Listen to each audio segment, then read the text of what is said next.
The Lord be with you. Let us pray. Almighty and most merciful God, we remember before you all those persons whom it would be easy for us to forget. Help us to heal those who are broken in body or spirit and to turn their sorrow into joy. Grant this, Father, for the love of your Son, who for our sake became poor, Jesus Christ our Lord. Amen. Good morning. I'm glad that you're here this morning. For those of you who participate in this on a regular basis know, there are often things on the table trying to draw your attention to them, and one of those is on your table this morning. On Friday, May the 29th, at 6 p.m., we are going to have an international dinner here at St. Peter's Church, and this is coming out of the one of the initiatives of the Outreach Coordinating Committee that has been working to help us implement our strategic plan. So I invite you and encourage you to come and think about being part of that at the end of the month on May the 29th. This morning, I'm very happy to be able to introduce to you someone who I have, in the last few minutes, come to understand that she knows several people in the room professionally. Linda Locke serves as the president of the board of Meds and Food for Kids, which started as a one-woman operation, introducing ready-to-use therapeutic food to Haiti, to the country of Haiti. And the organization is teaching Haitian farmers to improve the quality and quantity of their crop yields, train local healthcare workers to treat malnutrition, and provide school children with supplemental foods to prevent malnutrition and to increase classroom engagement. I'm very grateful to Linda for taking time to come and be with us today. Linda, welcome to St. Peter's. Thank you very much, and thank you all. It's great to meet a group of strangers where I actually know people. This is fun. So what I'm going to talk about today is an organization that I got involved with because my children's pediatrician came to me and said, hey, I need your help. I'm doing this thing in Haiti. And when your children's pediatrician, a Minnesotan by birth, comes and asks for help, you say, you betcha. And so she started this organization 23 years ago. And she was Pat Wolf, Patricia Wolf, who has been a long-term pediatrician here in St. Louis, would go on mission trips to Haiti. And she would do it a couple times a year on her own dime, her own time, and all that. And she started realizing that the same kids were showing up every time she went. In other words, they weren't solving the problem. You were temporarily mitigating the challenge that the kids were facing, the health challenge, but the problem was still there. So Pat began rethinking the model, what she should do. And she found a recipe for something called ready-to-use therapeutic food from a WashU doc, Mark Maneri, who had been experimenting with severe malnutrition and recipes to mitigate it for a long time. And so he gave her a copy of the recipe, and she started mixing it in, finding volunteers, mixing it in the backs of churches, asking us to save our Schnucks bags. So she had a way to deliver it to people in Haiti, and it was very sort of hands down. Now, ready-to-use therapeutic food, also called RUTF, is important because it's the kind of thing that in places where you don't have access to medical offices, to hospitals, to clinics, you may have to carry your sick child, like in Haiti, over the mountains for 3 days to get any attention. It's awful. And then the parents have to go home, and they don't have medical training. They can't give shots and that kind of thing. They don't have drugstores in a lot of the places in countries like Haiti where they can get prescriptions. So this has to be therapeutic, but the ready-to-use portion of it is really important. What you do, this is what I'll pass these around, and you're welcome to tear it open and taste it if you want to taste the peanut butter medicine. But believe me, it's not Skippy. It's not bad, but it's not Skippy. It has a lot of nutrients in it that change the flavor. But the benefit of this is that a parent can rip it open. You'll see there's a little perforated thing, and the kids can squeeze it in their mouth. It's like a pouch. We have pouches of fruit and that kind of thing. Kids who are toddlers or older can do it, and littler ones you have to feed anyhow. And so let me pass this around, and if you want to just share it. And anyhow, So she started figuring out how to manufacture it. It was all done by hand, with a hand grinder in the back of a church in Haiti or one here, and she would find people, she would come together and manufacture this. So I joined the board of Meds and Food for Kids, probably about its third year or something like that, at Pat's request. And we were saying, we've got to scale up. The problem is bigger than we can do by hand, right?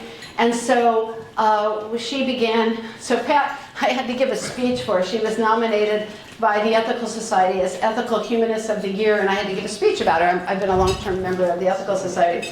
And so I said, the sad thing about Pat Wolf is she's not well educated. And the audience went, what? She's a pediatrician with fellowships. I said, yeah, she's all that, but she's not a civil engineer or a corporate real estate officer. She's not a human resources person. She's not a finance person. She's not a civil engineer. She's not any of those things, an agronomist, a plant scientist, any of those things that you need to make her whole plan work. And so I said she's an autodidact. She had to teach herself how to do all those things and become good enough at it to help make decisions. And this is one of the reasons why it's delightful to work with smart people, right? They figure out, okay, this is how we solve the engineering problem.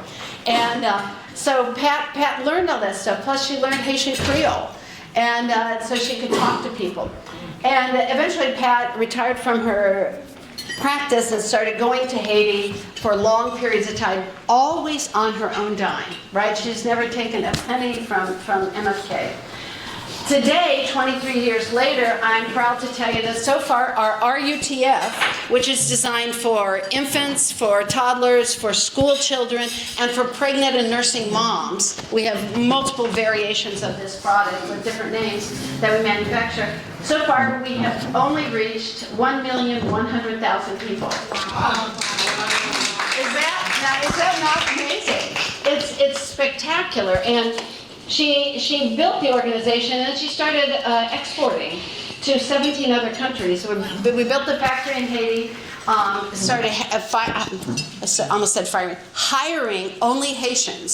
So right now we have about 5 people in the U.S. who do fundraising and government relations and that kind of thing. But we have almost 100 people in Haiti. We're 100% staffed by local Haitians, meaning that the model that Pat has built is sort of what I would call a virtuous model, in the sense that when we train farmers, we've trained 6,000 farmers in Haiti at least, how to grow peanuts that are free of aflatoxin. Aflatoxin is the thing that causes a lot of us in the West that don't eat peanuts all day, every day, to have allergic reactions.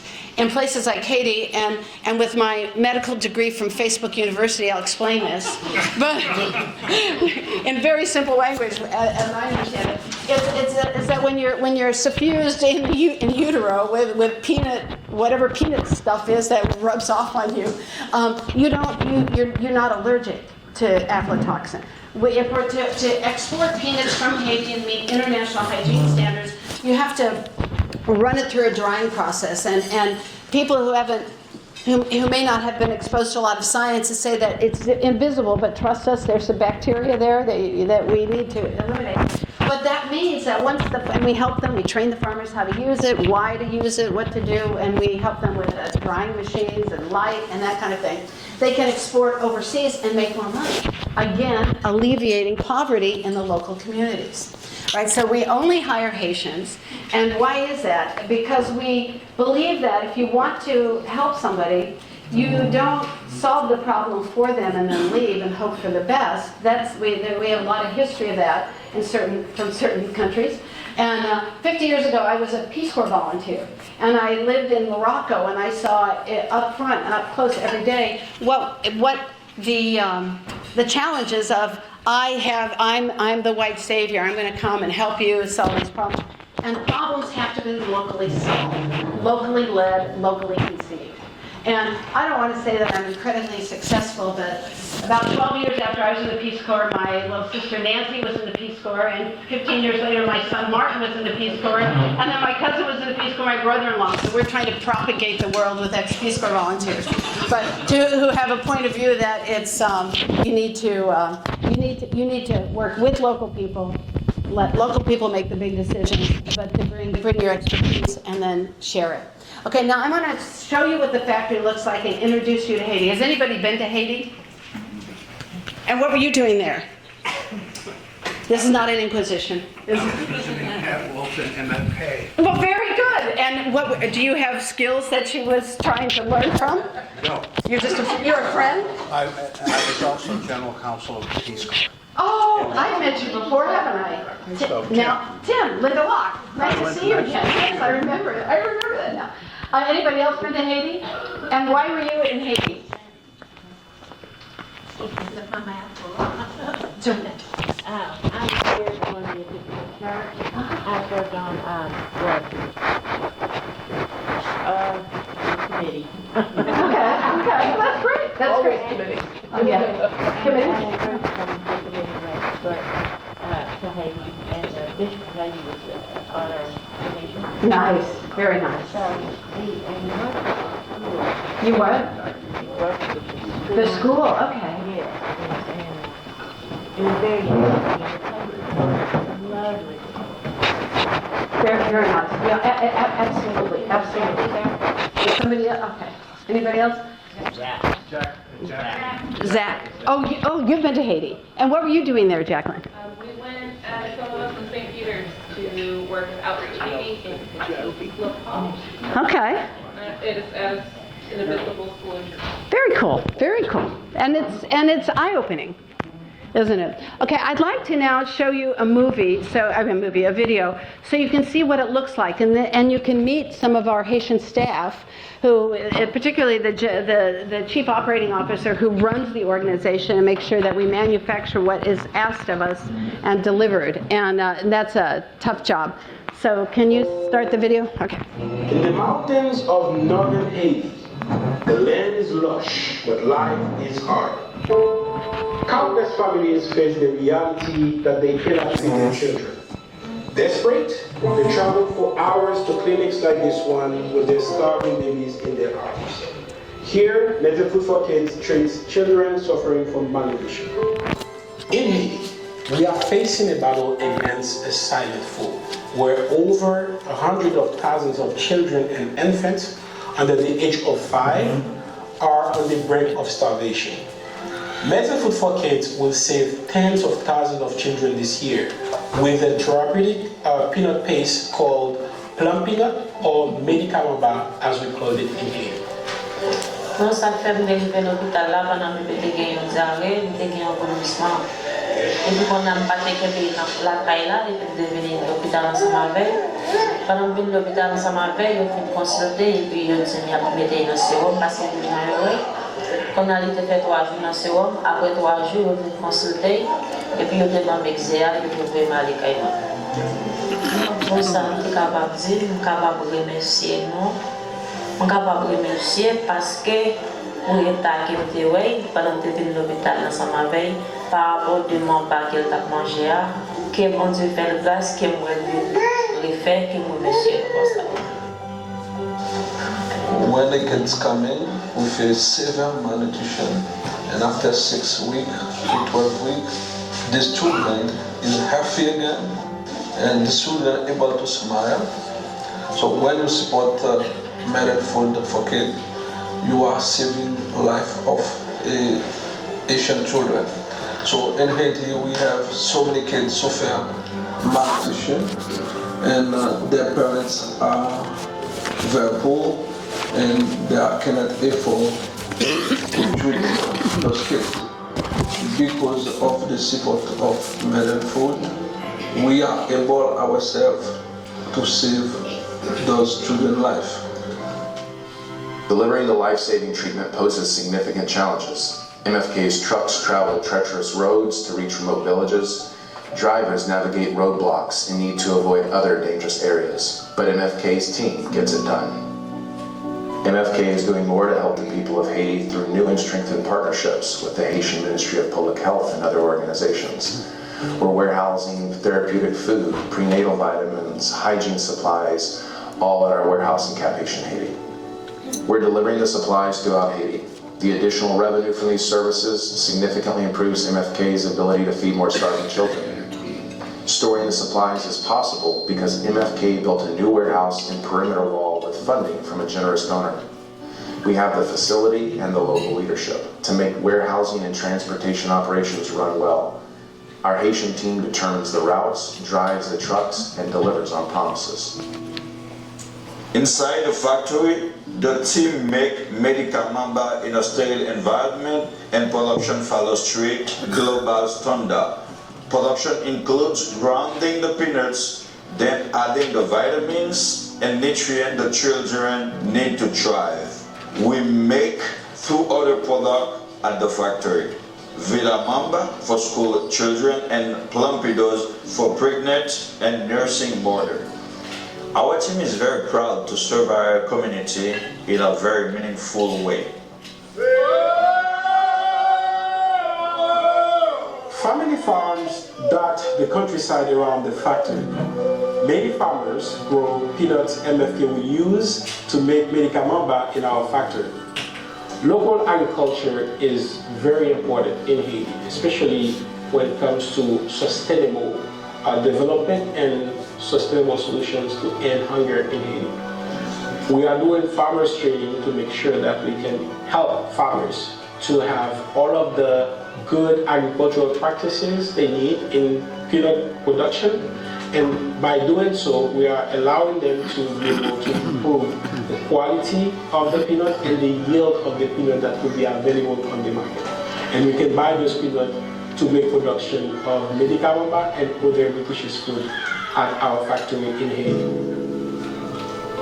Moi, je dis merci à tout formateur, merci à projet. Nous apprenons pile, nous venons comprendre, ça nous a pas fait longtemps, il était bon, mais ce qu'on y a, nous venons apprendre avec agronomie, avec MFK, qui fait nous venir comprendre, c'est dans les veines nous venons connaître, gagner, puis c'est la malade, nous connaissons les malades, nous connaissons qui ça qu'on fait tout pour nous traiter. Nous connaissons toute bagaille que nous faisons pour nous venir un bon pistache qui est propre, qui sait. Over and over, I hear people are saying thank you. I hear this at the clinics from parents whose babies are thriving. I hear it at the factory as the team works together, and I hear it from our farmers in the fields. We cannot thank you enough for your support. And because of your support, Haitian families are able to save their children and have a better tomorrow. Merci en pile.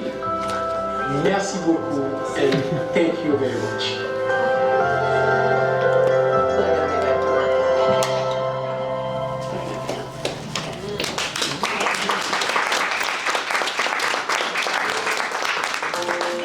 Thank you. Whoops. Yeah. So what you see is a country that of great beauty, with mountains and, at least in the past, forested hills and seas all around, but also a lot of unfortunate things there too. They're in a bad target for earthquakes, a bad place for earthquake for hurricanes, and so they're continually fighting Mother Nature, but human intervention is also another problem. And so you've probably heard about the violence in Haiti. That's what seems to dominate the news when it comes to talking about Haiti. And here's the thing. If there was rioting in Chicago, would we be worried in St. Louis? Not really. But in Haiti, the violence that's happening, once the Prime Minister was executed, I don't know, 7 or 8, 10 years ago, but what we see is that in our neighborhood where we have the factory, we employ a lot of people locally. They are fiercely supportive of what MFK does and their own work. And they talk about it and they say, we need this here because they're saving our children. So we don't see problems because we have really strong relationships in the communities we work. Now it's not, we're in a city called Cap Haitian, which is a northern port, that gives us the ability to export easily. And at one point we exported to 17 countries from Haiti, but COVID kind of put a stop to that. Remember the supply chain interruptions and that kind of thing. And without a working government in Haiti, it's hard to establish that in terms of all sorts of tax issues and trying to permissions and all that. It's complicated. So we just focus right now. We're focusing only on Haiti, but we're looking at the future where we could once again resume exportation. And right now, there are about 6 million people in Haiti who are in desperate need of help in terms of malnutrition. That's a huge number. We can't fill all that at one time. What we always have been a kind of an independent organization that went its own path, and that was partly the way when a pediatrician designs something like this, they take a different approach maybe than other, social workers might or a business person might. So, but what the result though of that is that we have built high credibility. We work now. This didn't happen 5, 6, 7 years ago. We work directly with UNICEF. We used to work with the late great USAID, which we all know about, right? And that's gone now, and it's changed the dynamic. I mean, USAID did great work in distributing excess production from farmers in the United States to other countries. That's fantastic from one point of view. From the other point of view, though, is if you can't build internally the systems that help feed your own people, you're not going to recover. So we know that, and so that's part of how. That's why we invest in agronomists coming to train farmers.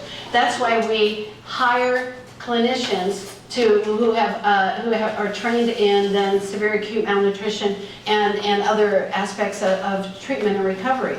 We have here. Can we change slides? Thank you. So, 1.3 million people are displaced because of what's happening to Haiti. 1,000+ children are starving. So this is the numbers are daunting, and we are not. Our factory has grown 3 times since we first built it about 18 years ago or so.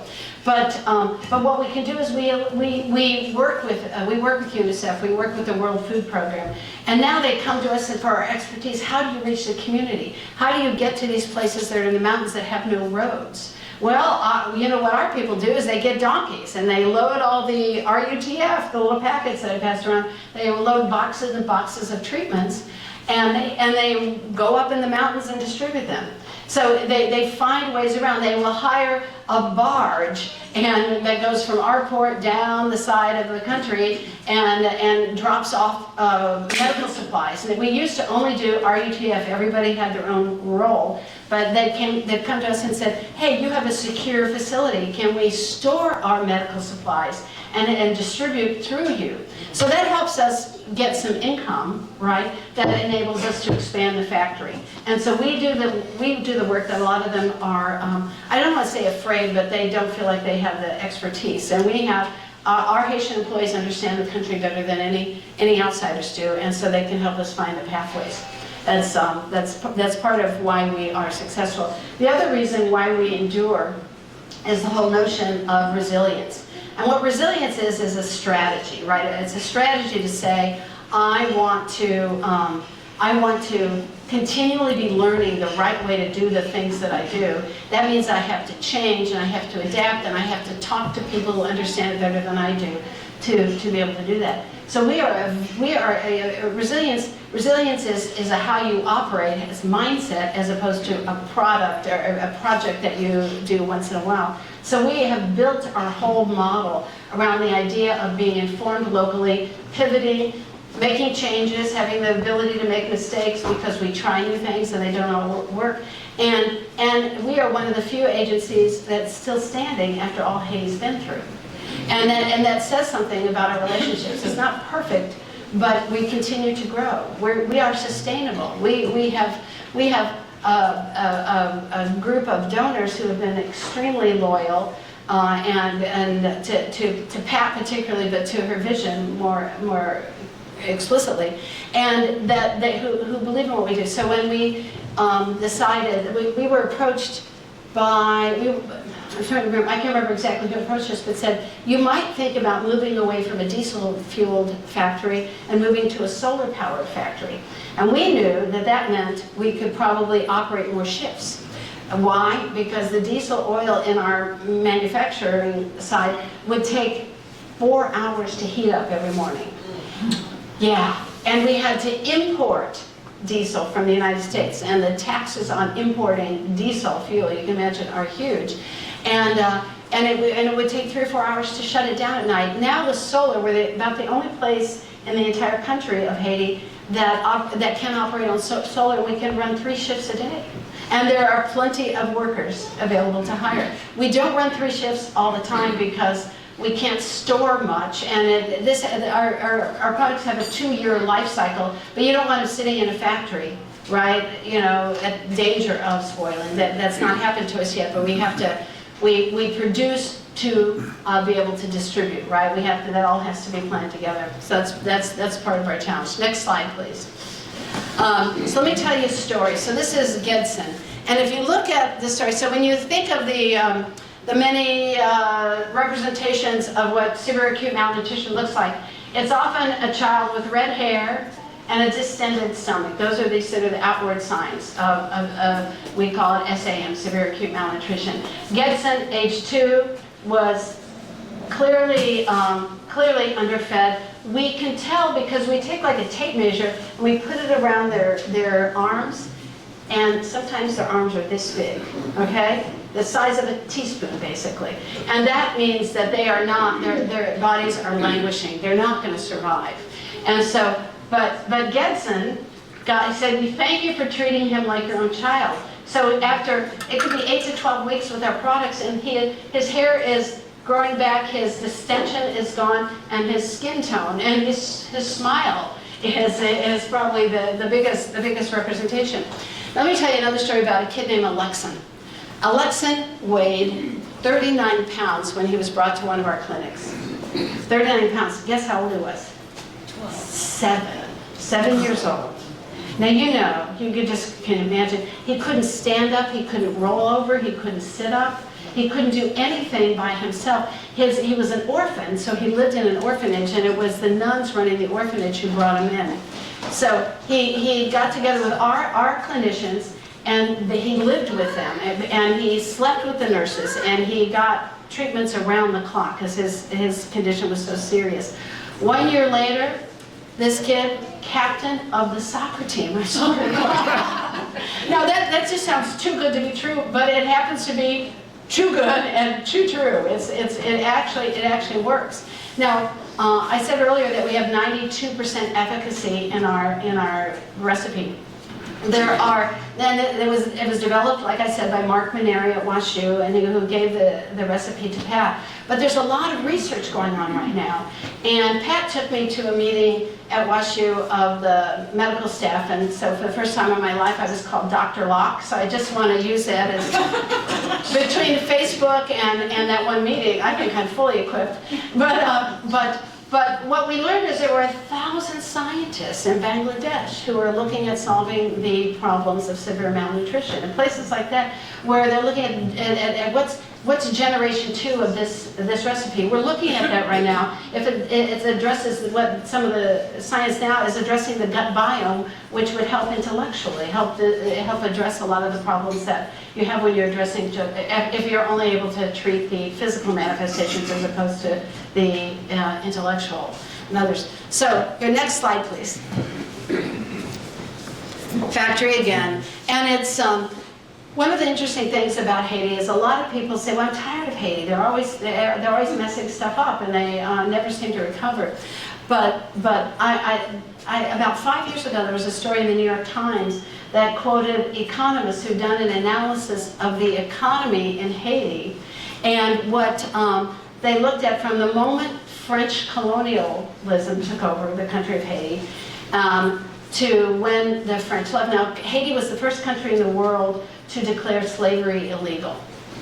And so France immediately responded to their colony by sending warships with cannon aimed right at the island and said, you owe us reparations. Haitians paid reparations to France for what they did to the country, right? Just think about this. Everything about this is wrong. For about 80 or 90 years. And the economists said if they hadn't had to do that, their economy would be completely different. They were, a lot of their mineral rights and the plant rights, that they were denuded. They were ruined by colonization. Now, if you look at the island that comprises Haiti, it has two countries in it, the Dominican Republic, and there's a thin line between it, and then there's Haiti. And from the air, the Dominican Republic is green and flourishing. From the air, Haiti has some green spots, but more brown spots. And they were, the DR was colonized by Spain, which apparently treated its citizens, its colonies differently. So you have to look at the big picture to really understand the depth of the problem and the issues and how they can get solved. And it was a long-term project that, well, I don't want to say ruined Haiti, because Haiti is a very vibrant, resilient place, but it did long-term damage, and it's going to take long-term to get out of it. But you have to start somewhere. You have to start, and you have to start now. So the factory continues to expand. You can see the beauty around it. There's actually a castle, a very old castle on one of the mountains. But it used to be a place of great demand as a Caribbean island, right? And there's a hotel there that has really just collapsed in the last year. But this is the Mick Jagger room. This is the Frank Sinatra room. It was a place where a lot of people went for a long time because of the natural beauty of it. And that's not the case anymore. But we're not trying to bring tourism back. That will come on its own. But we're trying to say, okay, how do we feed people so that it lasts long enough that they can recover? Let me see what I've not covered here. So the net is today there are more than 100,000 children in Haiti under the age of 5 who suffer from severe acute malnutrition. Those are our targets. We're trying to figure out how to reach them on the short term and then the long term, what we can do. So what we manufacture is not just this paste for babies. It's also, we have a version for school children. I think we're the only place in the world where that is manufactured. So that's something that we do ship out. But then also we provide a version of it for pregnant and nursing mothers, right? So because severe malnutrition starts in utero, right? If mom is desperate. So that's what we're doing now. Let's see. Oh, here's something. So communities rarely move from crisis to stability by themselves. That is a huge leap, and it doesn't happen easily. But disasters overlap with economic shocks, like I was saying. Hunger coexists with fragile governance and weak markets. So fragile governments in a country with no government, they haven't had an election in like 12 years. There's talk about that. Right now, what's happening in Haiti in terms of trying to get some stability is that the government of Chad has sent a gang response group.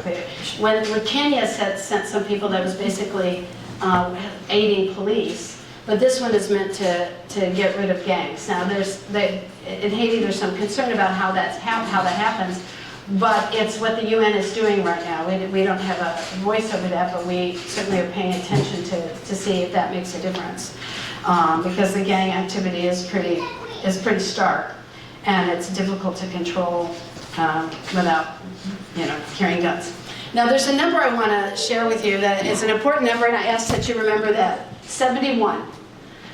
And it's not my age, I'm older than that. But $71 will save a child's life. With $71, we can give them the 8 to 12 weeks of treatments that are required to help reverse the effects of severe acute malnutrition. That's a doable number. That is a number it's a manageable number. We from our perspective, if $71 would cure my hunger permanently, that would be terrific. But it's a number that we track very carefully. We always look at how much it takes for us to reverse the effects. Everything is done backed by clinical studies. We have clinicians and agronomists, et cetera, who are continually coming and analyzing and helping us find new ways to do things. But it's affordable, and we make cases of treatments, and so they're different sizes for different age of kids, that kind of thing. But we can then ship it to clinics, we ship it to schools. During COVID, when the schools were closed, we continued shipping our products to schools, and there's nobody more dedicated to teachers, really, to children than teachers. Teachers, when their schools were closed, they came to school every day. and they passed out the packets to the kids. So you're building community at a moment when it was really difficult to do it, but it worked, and we're going to continue doing it. Next slide, please. I keep forgetting to ask you. So these are some of our employees in Haiti. They bring their children. They bring their children to us. It's terrible when your employee comes and says, my child is suffering from severe acute malnutrition, and you think the worry of a parent is terrifying, and so we take care of them all too. The employees have come together recently. We kind of love this, and they're holding their own English classes, so they can, which we love. And sometimes we get on Zooms with them, although it's not very reliable in Haiti, but and we have conversations, and they love it. And they say, no, me too. They want to speak in English, and that's cool. But also our employees learn Haitian Creole, so that's. And Chris, who you saw a little bit ago, is our CEO. We hired him, I think, 4 years ago. And he worked in our factory in Haiti. He and his wife are from Georgia. And his wife is a nurse, and she wanted to go work overseas, sort of do a Peace Corps-like experience. So she got a job in Haiti at a clinic as a nurse. And Chris was with her, and it happened to be the neighborhood where our factory was. So he knocked on the door one day, and then for 4 or 5 years he was running our operations, and he had worked in peanut science in Georgia before. And today he's CEO. He will travel the world. He negotiates with other countries, with other governments, and speaks about the need to address severe acute malnutrition. There is sustainability goals that the UN has, and goal number 2 is zero hunger. And so that's our mission: is to how can we help the world get to zero hunger faster. Now we're a little organization, but we work with the big ones. We go to actually Pat Wolf got a prize the first time a physician had ever gotten a prize from the World Food Prize people that are based in Iowa. They have an annual conference that attracts 5,000 people working on hunger from around the world. It's fascinating to hear how people are solving problems in different places. But they honored Pat Wolf for her work as a physician and stepping out of her safety zone where she was trained to go into new areas to say, how can I solve the problem that's causing the need for my services, as opposed to just focusing on doing more. And so she's getting recognition from a lot of places. Next slide. We'll go back. So if you'd like to get involved or learn more, I urge you to go to our website. I gave you brochures, and there's a QR code if you want. But you can see what's going on. We just had an event about 2 weeks ago in Clayton, and it was honoring the resilience of Haitian through looking at Haitian music and dance. And so we brought people who performed, but to say, okay, if you're resilient, it's because you are honoring the way you do things, the way you express yourselves, and you are sharing it. You're even when times are good or bad, you're continuing to do that. And the Haitian culture is full of music. I met a music professor at WashU who is, I was looking at somebody to come talk to this class I teach about blues music, and I saw she was involved in that, and because I'm a stalker, I started looking, what else does she, and Haiti keeps appearing. And she was a woman who graduated from Spelman with a degree in music, and she didn't want to be a performer, she wanted to do something else in music. So she read that Haiti, in Haitian villages, they have places where there are local groups that do classical music, and that they teach kids classical music in Haiti. Now this is not our stereotype of what you hear about in Haiti, and they've been doing it for years and years and years, probably a holdover from the French occupation. And so she spent 6 summers in Haiti training kids on how to play music and listening to them, having them play their own music and all that. And then she wrote her doctoral dissertation. She's written a book about it. So she says, okay, here's what resilience means in music. Here's what it means in theater. Here's what it means in communities that are able to maintain their traditions through thick and thin. And Haiti, we see on the ground that happens. So if you'd like to know more about MFK, we invite you to join us, and we would be happy to talk to you more. But now, questions. What questions do you have? Yes, sir. Thank you for coming, and happy Mother's Day. I can't think of a more appropriate organization to have visit us on Mother's Day. I'm curious about, on your emergency slide, it indicated that there are a lot more adults starving in Haiti than there are children. And can we assume that when a malnourished child comes to you, that his family is starving? Or if it's not starving, then why is the child malnourished and the family not? Well, so, okay, again, I'm not a nutritionist, right? Facebook, you know, but children are impacted much more quickly because they're fragile, because they're small, right? But, and mothers and fathers will give up their food to help their kids. But sometimes we can treat the whole family, sometimes we can't. It depends on the nature of the relationship and that kind of thing. Ideally we give it to everybody in the family, and sometimes we have. I'm not somebody who's on the ground who has to make those decisions, so I can't really give you a good answer, but I know we try to. Okay, let me just say that we try to. We understand that if mom and dad are dying, everything's going to fall apart. So, and there are orphanages all over because parents are dying. Yes, ma'am. First of all, thank you so much for sharing your information about this. But I'm just wondering, what would be the next? What's the biggest thing on your wish list? Is it more storage space? Is it more factory space? Is it another product that moves beyond the one that you have, the pump nut or whatever it is? I mean, what's next on your agenda and your wish list?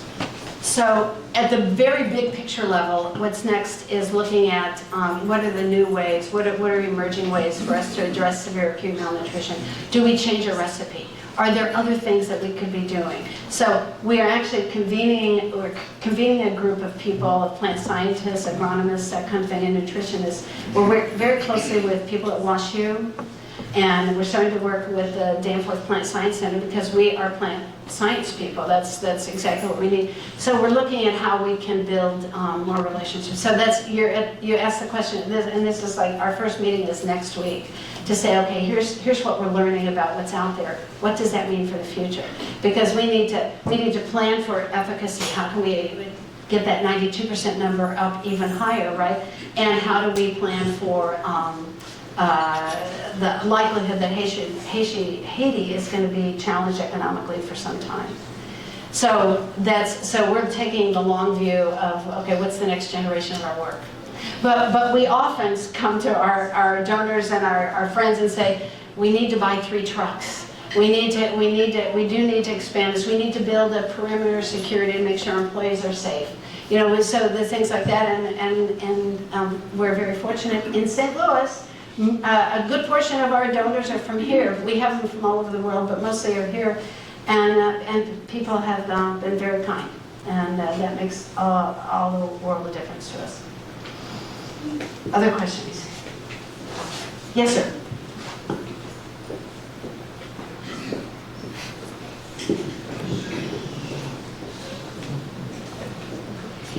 I was fortunate to join a fraternity in college where we were a very tight group of fellows. And afterwards, one of my fraternity brothers moved to Kansas City, married a girl there, and became an amazing doctor in the Kansas City area, and decided to build upon his father, who was a doctor's interest in Haiti. And he took that clinic in Fons Parisien and built a hospital there. Through our efforts to help raise money and that sort of thing there. One of the things he has found that has been more of a challenge now more than anything else are the rebels. And they're savage. They are blocking his staff from getting to the hospital, the patients, things of that nature. And it's really impacted his mission. Can you tell me how the rebel situation, which I understand to be pretty severe in Haiti, is affecting your mission, if at all? Yes, I can. And actually, I brought some updated information, what I've just read from Al Jazeera. But first troops from UN-backed gang suppression force have arrived in Haiti as of last week. So this is it sounds like to me, I have no involvement in this, but it sounds like it's a strategy to ring fence the gangs with probably, weaponry and that kind of thing, and get them out of the way. It's going to take a long time because people, at one point, like grandmothers were being targeted because they heard that grandmothers, which I am, and of course we would protect our children and our grandchildren at anything we could do. And so they were killing grandmothers, right? And so it's a problem for the whole country, but we happen to be insulated because of our location, because of the place we chose to locate doesn't have many gang people. It's not the big capital. So we will keep working. We work with them all the time. We work with the police force, but all the local officials and that kind of thing all the time. We're in constant contact. So that's, I can't speak to that clinic. I've heard of it, but I don't really know much about it. So it's, but I will tell you, go back to my Peace Corps days, the more contacts you have from the local community, the people trust you, the more likely you are to find out information. So we're at the point where when there is potential trouble, like we're trying to do delivery near Port-au-Prince, our network is, they're calling in and saying, the gangs are there right now, hold on, don't come down that road. Okay, now it looks like they're going off for lunch, come right now. So this is how we get things delivered. It's that hard, but that's what you have to do.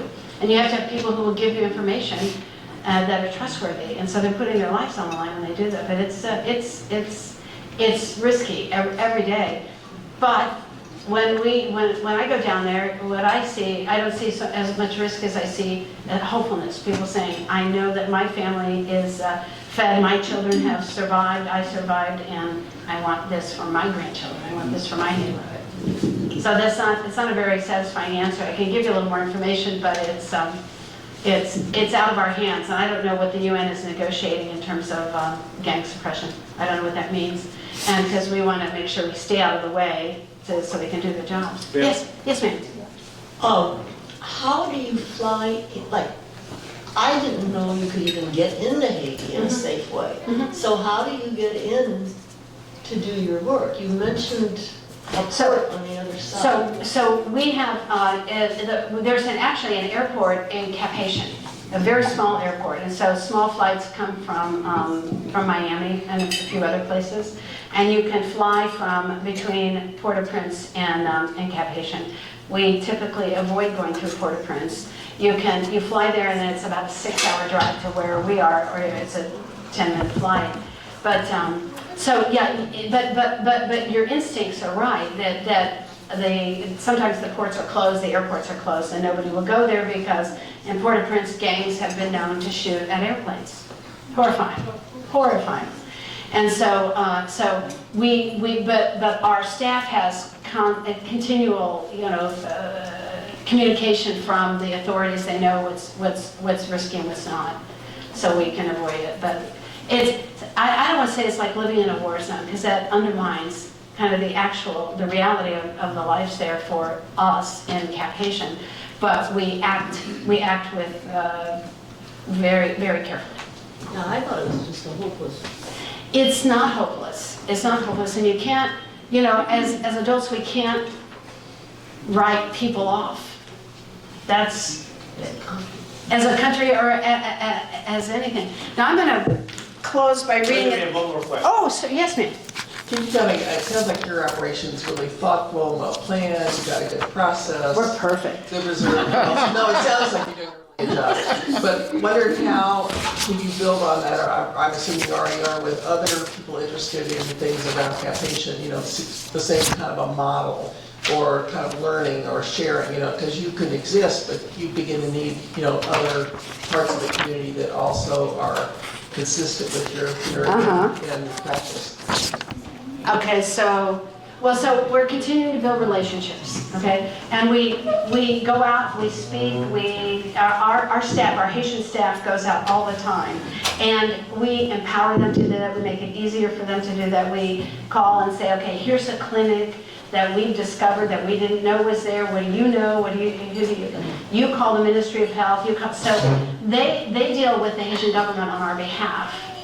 most of the time because we're unusual. The idea that we manufacture something and then when the World Food Program needs to buy it from us, right? So we get revenue.